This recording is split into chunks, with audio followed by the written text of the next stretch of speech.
পৃথিবীর যেই প্রান্ত থেকে যারা দেখছেন সবার জন্য শুভকামনা, ভালোবাসা। বেশ কিছু গুরুত্বপূর্ণ খবর আছে। ইরানের মধ্যে আমেরিকার হামলা চলছে, ইরান পাল্টা জবাব দিচ্ছে। যুদ্ধবিরতি, শান্তি চুক্তির পর এই ঘটনাগুলো কন্টিনিউ চলছে। এর মধ্যে ইরান নতুন করে হুঁশিয়ারি দিয়েছে। কাদেরকে? আরব রাষ্ট্রদের।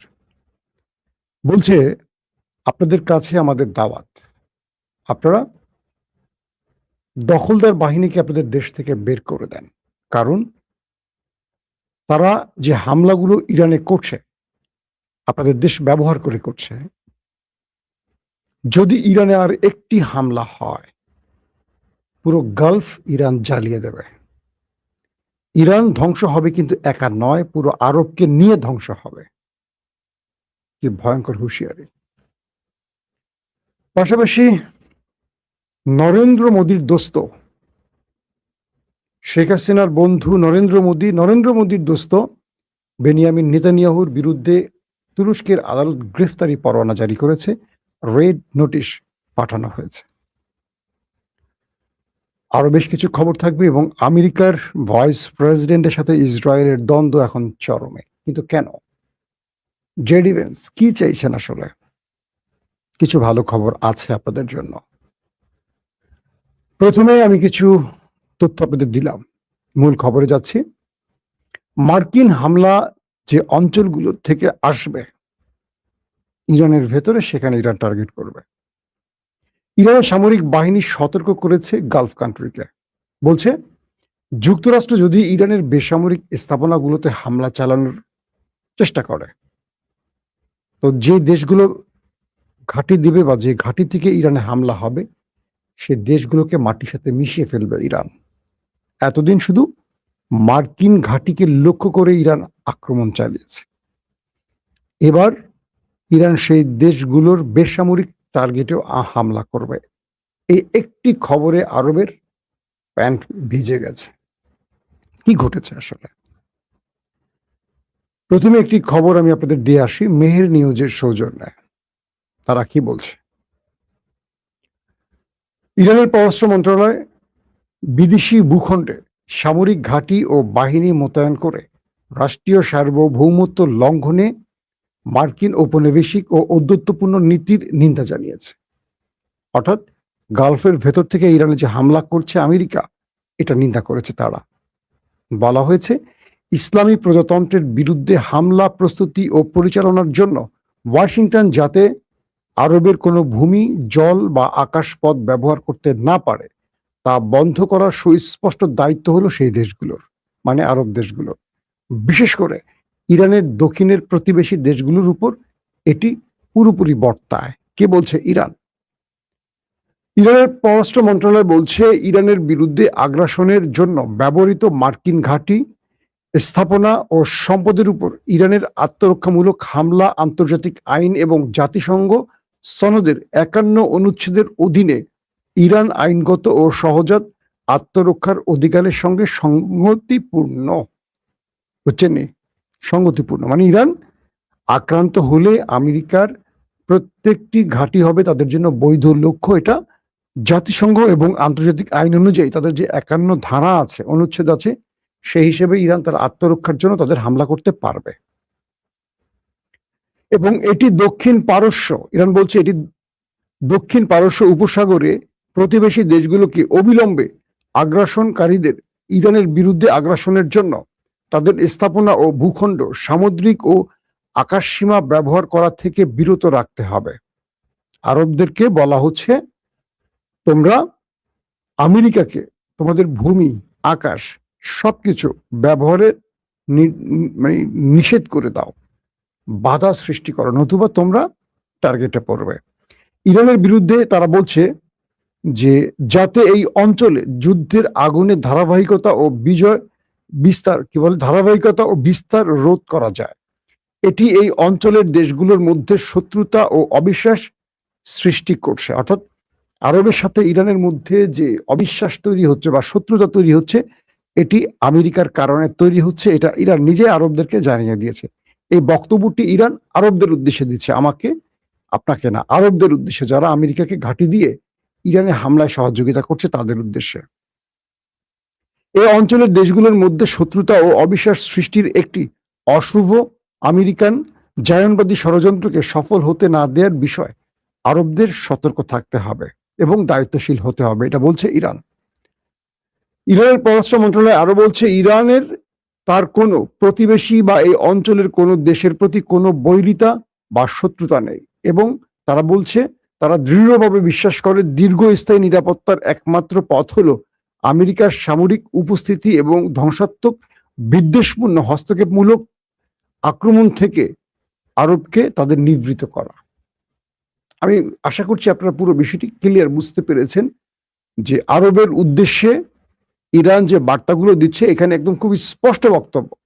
ইরান বলছে আরবের সাথে আমাদের কোনো শত্রুতা নেই, আমরা আরবে কোনো হামলা করতে চাই না, আমরা তাদের সাথে বন্ধুত্বপূর্ণ সম্পর্ক চাই, কিন্তু আরবের ভূমি, আকাশ, জল, স্থল ব্যবহার করে আমেরিকা এবং জায়ানবাদীরা বারবার যে ইরানের উপর হামলা করছে, এই জন্য ইরান ওই দেশগুলোতে আক্রমণ করতে পারবে জাতিসংঘের নির্দেশনা অনুযায়ী। এটা ইরানের বৈধ অধিকার। এখন আরবদেরকে নির্দেশনা দিচ্ছেন যে তোমরা হয় তাদের ঘাঁটি বন্ধ করে দাও বা সরিয়ে দাও, অথবা তোমরা তাদেরকে তোমাদের ঘাঁটি ব্যবহার করে ইরানের হামলায় বাধা সৃষ্টি করো, নিষেধ করো, নতুবা তোমরা আক্রান্ত হবে। তখন চিল্লাপাল্লা করতে পারবা না যে ইরান আমাদের উপর মেরেছে কেন।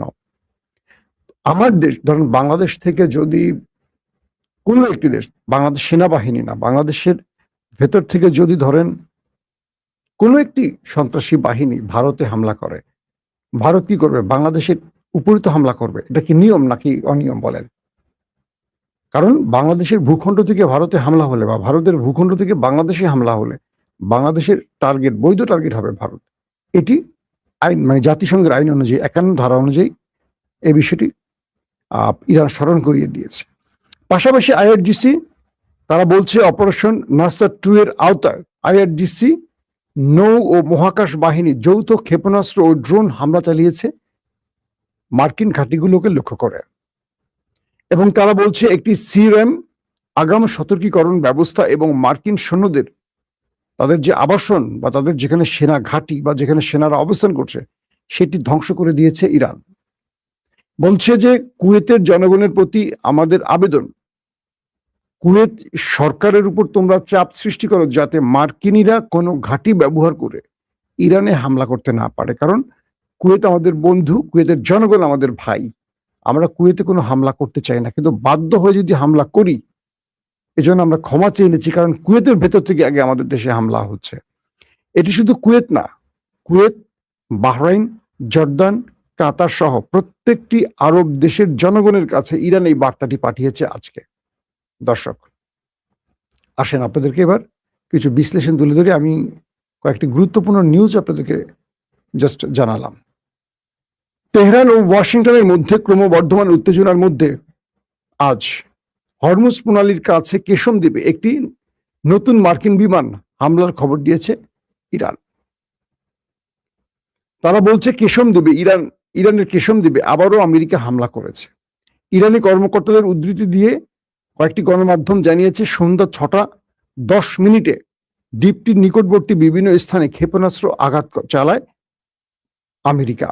হতাহতের সংখ্যা বা ক্ষয়ক্ষতির পরিমাণ সম্পর্কে এখনো বিস্তারিত তথ্য তারা দিতে পারেনি, মানে ইরানের গণমাধ্যম দিতে পারেনি। হরমুজ প্রণালীকে কেন্দ্র করে সাম্প্রতিক দিনগুলোতে যুক্তরাষ্ট্র ও ইরানের মধ্যে উত্তেজনা বেড়েছে এবং একে অপরের প্রতি বারবারই হামলা এবং পাল্টা হামলা অব্যাহত রেখেছে। তার মানে আবারও আমেরিকার পক্ষ থেকে হামলা হয়েছে এবং আমেরিকা এবার জবাব দিতে যাচ্ছে, ইরান আবার জবাব দেওয়ার ঘোষণা দিয়েছে নতুন করে। দর্শক কয়েকটা গুরুত্বপূর্ণ এবার তথ্য আপনাদের বলছি। প্রথম, ইরান আজকে স্পষ্ট বার্তা পাঠিয়ে দিয়েছে আরবদের উদ্দেশ্যে। বলছে যদি ইরানের কোনো বিদ্যুৎ ব্যবস্থা ধ্বংস করা হয় আমেরিকান অ্যাটাকে, তাহলে আরবের কোনো বিদ্যুৎ ব্যবস্থা তারা বহাল রাখবে না। তারা বলছে আমরা এবার ডু আর ডাই ম্যাচে খেলতে নেমে গেছি।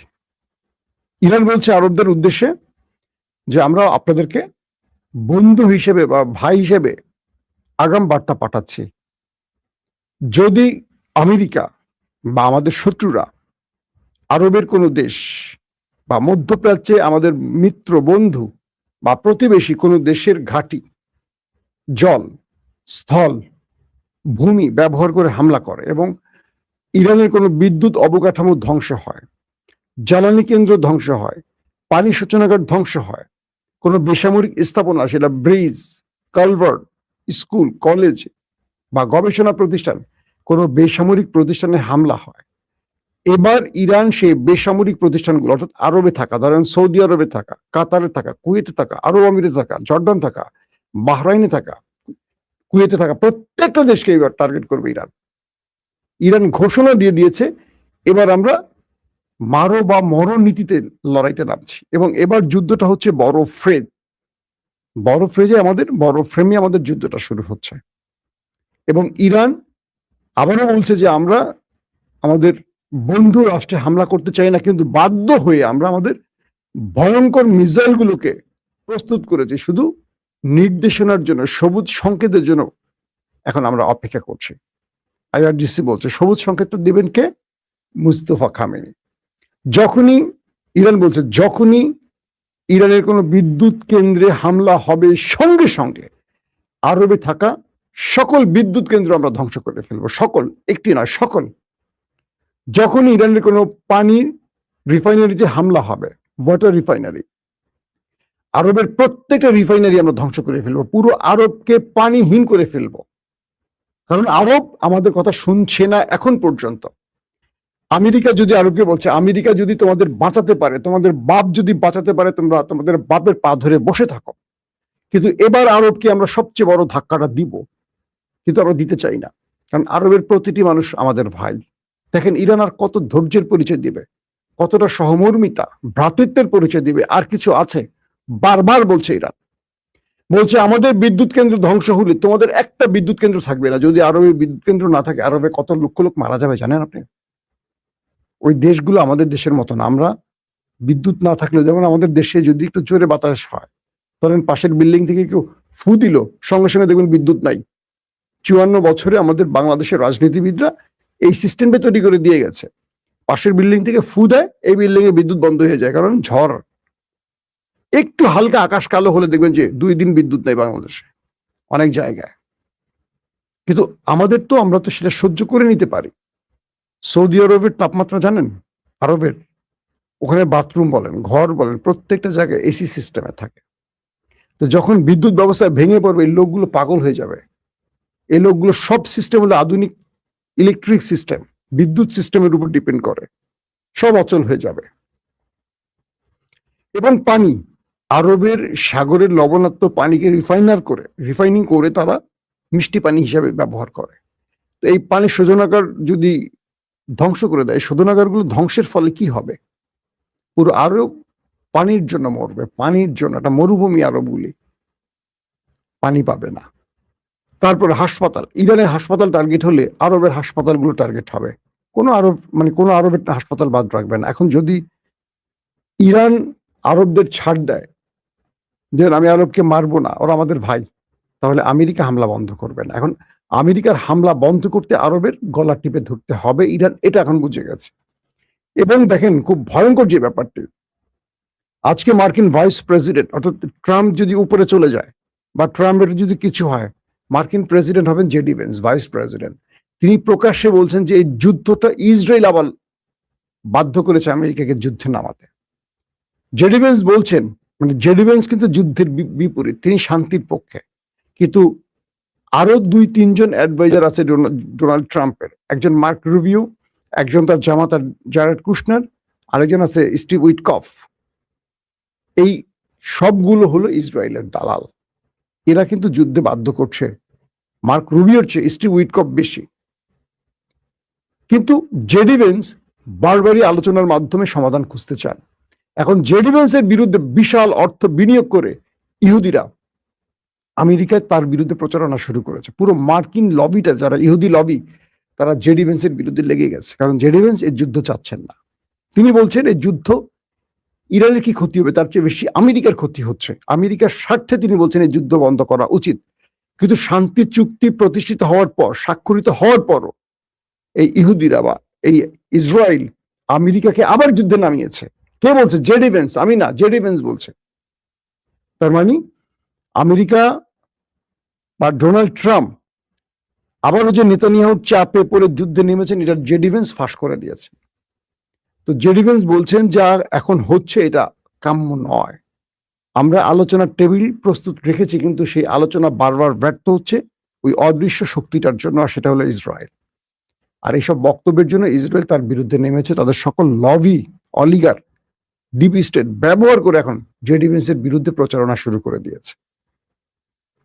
তো এখন সবচেয়ে বড় ভয়ঙ্কর যে খবর সেটি হলো আমেরিকা যখনই ইরানে হামলা করবে, আবারও বলছি, আমেরিকা যখনই ইরানের বিদ্যুৎ প্ল্যান্টে হামলা করবে, জ্বালানি প্ল্যান্টগুলোতে, গ্যাসের, তেলে, ইরান অ্যাট এ টাইম আরবের প্রত্যেকটা বিদ্যুৎ বা পাওয়ার হাউস জ্বালিয়ে দেবে। কি হলো? ইসরায়েল তো এটাই চায় যে মুসলমানরা মুসলমানদের সাথে মেরে শেষ হয়ে যায়, কিন্তু মুসলমানরা বুঝতেছে না, বেকুব। মুসলমানরা কি বলতে জানেন? ফেসবুকে বসে ভিডিও দেখবে। ফেসবুকে ভালো জিনিস আছে, খারাপ জিনিস আছে। যখন আপনি ফেসবুক দেখেন 10টা খারাপ জিনিস আসে তো 20টা ভালো জিনিসের মধ্যে, এটা জায়েজ আছে। আমি এটাকে হারাম বলি নাই, কিন্তু কিন্তু আপনি খেলা দেখতে পারবেন না, খেলা দেখা হারাম। মানে আমাদের দেশের হুজুরেরা নিজের মতো মাসলা বানায়, কোত্থেকে এরা পায় এইসব মাসলা আল্লাহ ভালো জানে। আমি আর্জেন্টিনা সাপোর্ট করি কেন? আমি কাফের হয়ে গেছি ভাই রে ভাই। তা আপনি যে ইহুদিদের তৈরি ফেসবুক, ইউটিউব দেখেন, চালান, আমি যে ভিডিওতে কথা বলতেছি আপনারা তো দেখতেছেন, আপনাদের গুনাহ হচ্ছে না হচ্ছে না? এটা কি গুনাহ? আল্লাহ কি গুনাহকে এত সহজ, পাপকে সহজ করে দিচ্ছেন? বলেন। যেটা আল্লাহ তার কোরআনে বলেনি সেটা আপনি বলেন না, এটা আপনার দায়িত্ব না। কে কাফের, কে মুশরিক, কে বেঈমান, কে মুনাফিক, কে মুসলিম, আল্লাহ ভালো জানেন। আল্লাহর কাছে আপনি ফ্রেশ থাকেন। অন্যায়কে অন্যায় বলেন, খারাপকে খারাপ বলেন, ভালোকে ভালো বলেন। হাজারো খারাপ কিছুর মধ্য থেকে যদি আমি খেলা দেখে 10 মিনিট নিজেকে এন্টারটেইন করতে পারি, মন্দ কি? ওই সময়টা তো আমি একটা খারাপ মুভি দেখতে পারতাম। এখন বলবেন খেলা বাদ দিয়ে কোরআন পড়েন, তাহলে আপনি ভিডিও দেখা বাদ দিয়ে দেন, কোরআন পড়েন। অবশ্যই কোরআন পড়তে হবে, আমি তো কোরআন বিরোধী না। কোরআনের মতো শান্তির কিছু আছে? আমি যখন ঘুমোতে যাই, আমি তেলাওয়াত শুনি, আমার পুরো হৃদয় ঠান্ডা হয়ে যায়। এসি, মানে এসি ঠান্ডার চেয়ে যেন কোরআন এত ঠান্ডা, এত মধুর। তো যাক, আমি ওইদিকে যাবো না, আমি মাস্তা দেওয়ার লোক না। আপনারা মাস্তা দিয়েন না হুটহাট। বাংলাদেশের আলেম আর পৃথিবীর অন্যান্য জায়গায় আলেমদের অনেক পার্থক্য আছে। বাংলাদেশের আলেমরা সবসময় মানুষকে মাস্তা দিয়ে আটকে রাখার চেষ্টা করে, কিন্তু মুসলমানদেরকে এখন লড়াই করতে হবে কাদের সাথে? দেখছেন ইরান কি করতেছে? ইরান মাসলা দেয় না, ইরান লড়াইয়ের ময়দানে আছে। এখন ইরানকে বলবেন কাফের, বলেন, সমস্যা নাই, সবাই তো কাফের। শুধু কাঠমোল্লারা মুসলিম। তো বিষয়টা হলো বর্তমান পৃথিবীতে ইমান নিয়ে বেঁচে থাকা যেমন কঠিন, আবার বর্তমান পৃথিবীতে যেটাকে ইমান মনে করেন সেটা ইমান না। আল্লাহ রাসূলের প্রতিটা দিন ছিল সংগ্রামের। ঘরে বসে মিষ্টি খেয়ে সুন্নত আদায়ের মধ্য দিয়ে নয়। ইরান যেটা করছে এটা প্রকৃত মুসলমানের কাজ। ফিলিস্তিন যেটা করছে এটা মুসলমানদের কাজ। সিরিয়া যেটা করছে মুসলমানদের কাজ। আরবরা আর আমরা যেটা করছি এটা মুসলমানদের মধ্যেই পড়ে না। আপনিও মুসলমান না, আমিও মুসলমান না, শুধু নামে মুসলমান, বুঝছেন? ওই যে আমার কাফের কোন ওই অমুকের বলে না, আরে আপনি বেহেশতে যাবেন না আমি যাবো আগে, সেটা চিন্তা করেন। আমাদের কপালে বেহেশত নাই, কারণ আমাদের বেহেশত ধ্বংস করেছে আমাদের কাঠমোল্লারা। এমন এমন মাসলা বানাইছে আমাদের জন্য, এমন এমন ফজিলত তৈরি করছে, কোন কাজের মধ্যে ফজিলত, কোনটা বললে 70,000 বার বেহেশতে যাওয়ার তৌফিক হয়ে যাবে, এগুলো বলে এইসব জাল হাদিস দিয়ে আমাদেরকে আটকে ফেলছে। মুসলমানদের সবচেয়ে বড় কাজ হলো কোনটা জানেন? এটা ফেসবুকে বলা যাবে না, ইউটিউবে বলা যাবে না। জয়কার জি, হয়কার হা, ডট ডট ডট। আল্লাহর প্রত্যেকটা নবী, প্রত্যেকটা সাহাবী সংগ্রামের জীবন পার করেছে। কেউ আরামে এসে ঘরে ঘুমায় না, এসি রুমে ঘুমায় না, এসি রুমে আমার মতো ভিডিও করে নাই।